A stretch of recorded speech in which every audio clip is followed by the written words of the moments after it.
banyak yang sakit, mau ke pasar susah, mau sekolah susah, mau usaha susah, terus mau apa lagi saudara-saudara sekalian.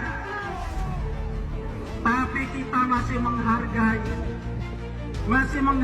pemerintah, masih percaya. Tapi hari ini Pak Yusoni harus datang dan menegaskan, hari ini harus ada hasil yang harus kita tangani. Kalau pemerintah tidak bisa mengamankan dari odol-odol itu, biarkan masyarakat yang mengamankan. Biarkan masyarakat yang bertindak.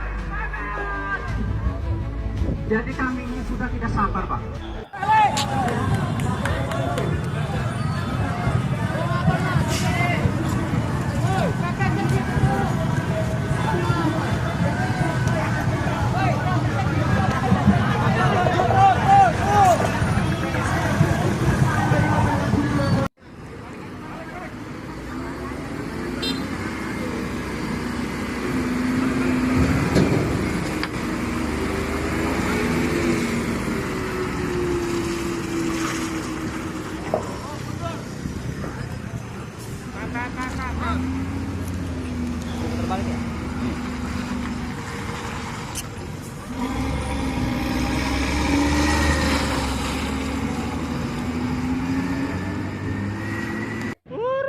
Tolong saya pemerintah dilongok kini wis seminggu mengkene niki Gusti laka iki pisan dadian ya Allah kayak Mesir mengkene niki Bojonegoro ngebul beneran jalan ya Allah kita mah ya wis seminggu mengkene niki tolong bupati gubernur dilongok kini mengkene niki perimen awan sembarang umat terang terate mengkene niki.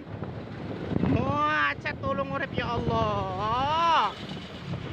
Bapak Andrasoni, jam operasional dari jam 22 sampai jam 5. Tapi faktanya Pak Gubernur, maghrib kemarin saya ngisi pengajian sampai 5 jam. Tolong kepada dinas-dinas yang terkait, tolong masyarakat Bojonegoro Pulau Ampel 90% mendukung Bapak.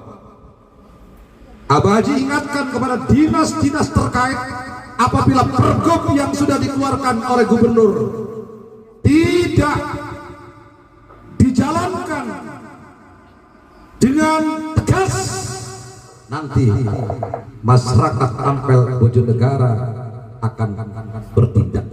Oleh karena itu, sekali lagi tolong Pak Gubernur memberikan pergub, jangan sebatas surat. Dinas-dinas terkait tolong turunkan di lapangan. Ini sudah melanggar pergub yang ada di Provinsi Banten. Jangan dianggap masyarakat Bojonegoro Pulau Ampel takut, tidak.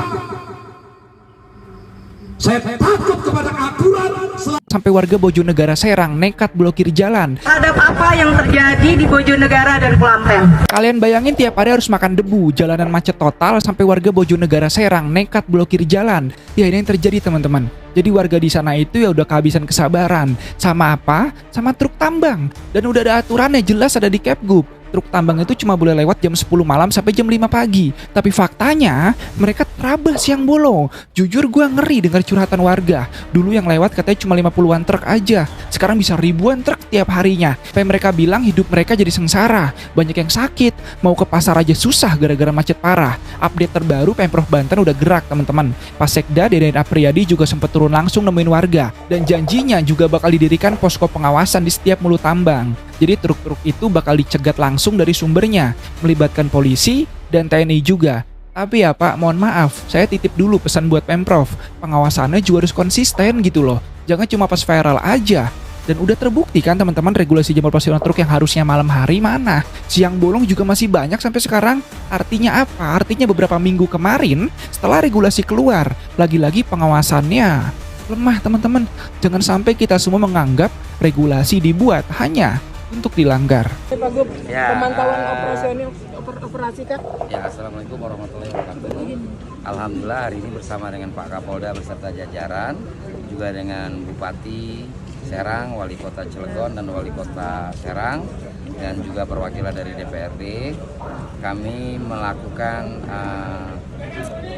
koordinasi terkait dengan implementasi dari keputusan Gubernur nomor 567 yang mana dalam waktu setelah berjalan 2 minggu kita akan evaluasi bersama-sama, karena di sini nanti kan pasti ada pengusaha lokal yang terdampak dan sebagainya. Tapi intinya keputusan Gubernur ini dalam rangka melindungi masyarakat dan mengatur jadwal operasional truk-truk tambang yang ada di wilayah Provinsi Banten, bukan hanya di Bojonegara atau wilayah Cilegon, tapi di seluruh wilayah Banten.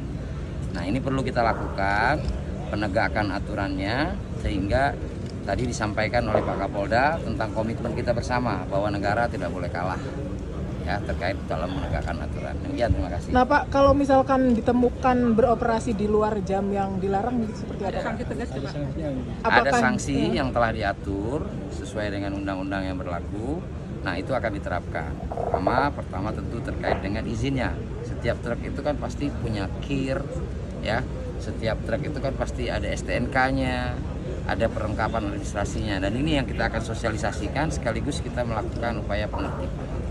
Dan tadi juga disampaikan ada perwakilan dari transporter lokal yang menyampaikan komitmennya untuk mengikuti keputusan Gubernur terkait dengan jam operasional, tapi meminta untuk yang tidak tertib itu ditertibkan.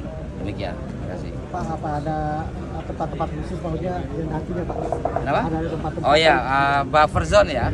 Jadi salah satu di sini pengelola tambang PT SMI Group menyediakan buffer zone-nya, dan kemudian saya juga meminta kepada Kepala Dinas SDM untuk melakukan sosialisasi kepada perusahaan-perusahaan tambang yang berizin ya, untuk berkoordinasi. Mereka mesti menyiapkan buffer zone di wilayah mereka masing-masing. Dan tadi komitmen kita bersama bahwa tambang tidak berizin tidak boleh beroperasional, dan itu harus segera kita tindak. Ya.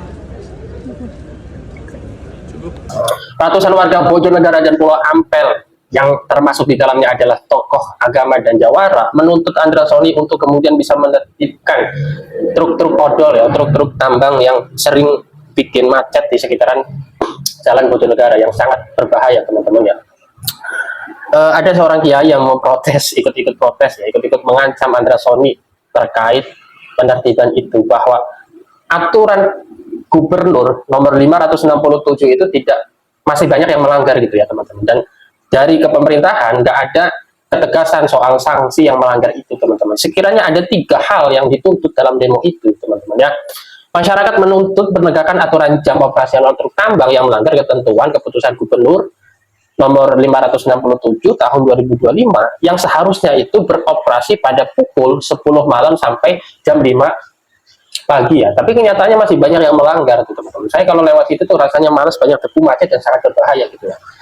Evaluasi tambang ilegal ya, karena masih banyak tambang-tambang ilegal yang perusahaan-perusahaan ilegal di daerah Bojonegara dan Pulau Ampel. Tapi anehnya ada sebagian masyarakat yang menyalahi atau menyalahkan KDM. Ini semua imbas daripada Kang Deddy Mulyadi katanya. Padahal Kang Deddy Mulyadi menutup tambang di Parung itu dikarenakan karena untuk menertibkan perusahaan-perusahaan tambang yang ilegal, yang mana itu hanya menguntungkan segelintir orang yang notabene bukan masyarakat sipil. Truk-truk odol itu rata-rata dari Jakarta dan sebagainya. Ya, harusnya masyarakat Bojonegara juga menuntut Andra Soni. Kenapa? Gubernur Banten ini tidak bisa untuk kemudian meniru ketegasan yang dilakukan oleh Gubernur Jawa Barat Kang Deddy Mulyadi gitu ya. Terus juga masyarakat menuntut pelebaran jalan agar akses jalan itu lebih mudah dan lebih tidak mengganggu lah ya, agar sesuai kebutuhan dan dapat menampung banyak truk-truk besar, teman-teman ya. Semoga aksi demo yang dilakukan oleh masyarakat Bojonegara dan Pulau Ampel ini benar-benar didengarkan oleh Andra Soni. Tapi Andra Soninya tidak datang pada aksi demo tersebut ya, teman-teman.